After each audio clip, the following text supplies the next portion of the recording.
د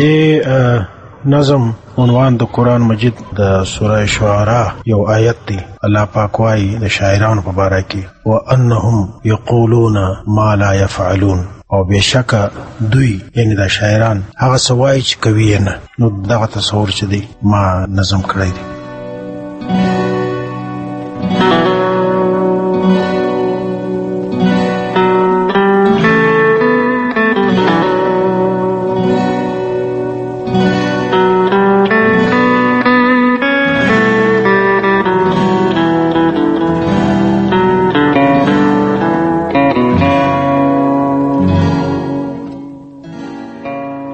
زه شاعر وم ملغلره می هر خیالو، بیان کړی می په شعر کې دا حالو چې زړګی دی یوې پیغلې له ما وړی، په ژوندون یې رانه مړی دی جوړ کړی، راپسې د بلا غوندې بیلتون دی، په ازغیو می سوری سوری ژوندون دی، یم تږی او سراب زما نصیب دی، د خوږو شونډو کوثر یې د رکیب دی، چې خواخوږي می خبر په دغه حال سول،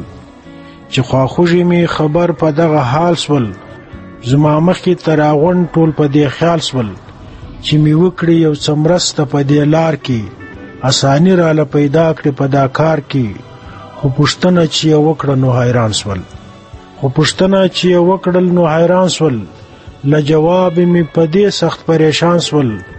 چې دا کومه شالیلا چې ما ستایله، په ژړا به ومه دا چې ما ستایله،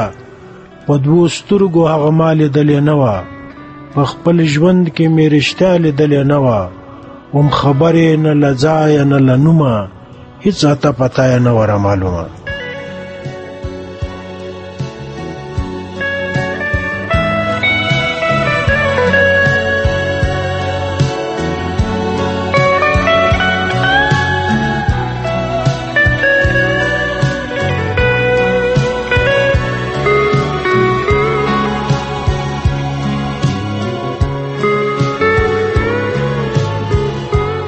زه شاعر وم ملغلره می هر خیال و، بیان کړی می په شعر کې دا حال و، چې په جنگ کې چې بدل 19 پشل کړي، ماته بل ته په شا ورکړي، بری خپل کړي، د مقصد له څنګه توره څنګه لاس وي، دغه کار له څنګه سپور وي څنګه آس وي، دا او دغسې ډېر څه د جنگ په اړه بیان کړي وو ما ښه د جنگ په اړه، نو په دا تللې تر لرې اوازه وه، چې په جنگ کې تجربه زما پخه وه،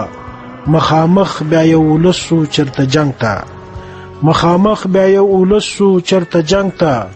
هر سړي یې توره واچوله څنګ ته، ترې تیار چې څو لښکر زه یې سالار کړم، آس یې راکړ او لګیا یې په خپل کار کړم، پر دې آس چې سپرېدم نو دوی حیران سول، او چې سپور شوم نو په دې سخت پریشان سول، چې د آس مړینې ما سمه نیوی نه سوه، نو په دا را سره دا ناشونې وسوه، آس په غرزو پرزو سر شو د دوی وړاندې، زه یې ولوېدم ډېر بد له ځینه لاندې.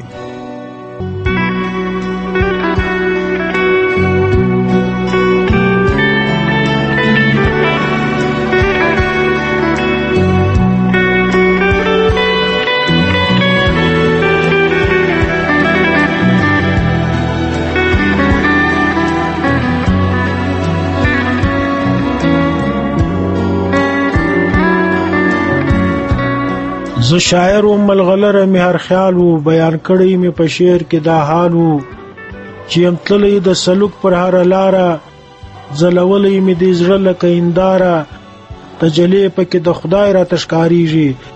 روښان مخ د خپل اشنای راته ښکاریږي، چې یې لوستی زما دغه روڼ کلام و، چې یې لوستی زما دغه روڼ کلام و، هغه کس به نو که خاص و که به عام و، لاسنیوي ته به زما و ډېر لیواله، دا یې غوښت چې ځان راورسوي ماله، په دې هیله چې زما تر نظر لاندې سفر وکړي د سلوک پر لاره باندې، د عرفان د هسې تږي ټول لګیا و، د عرفان د هسې تږي ټول لګیا و، دلته هلته په لټون اخته زما و، که خلوت که خانقاه که کور د خدای و، دوی په ما پسې کتلی هر پاک ځای و، شپه ورځ په دا لټون و سرګردانه، مګر هغه وخت سول ټول سخت پریشانه چې وموندلم زه په میخانه کې پوره ډوبوم د شرابو په پیاله کې.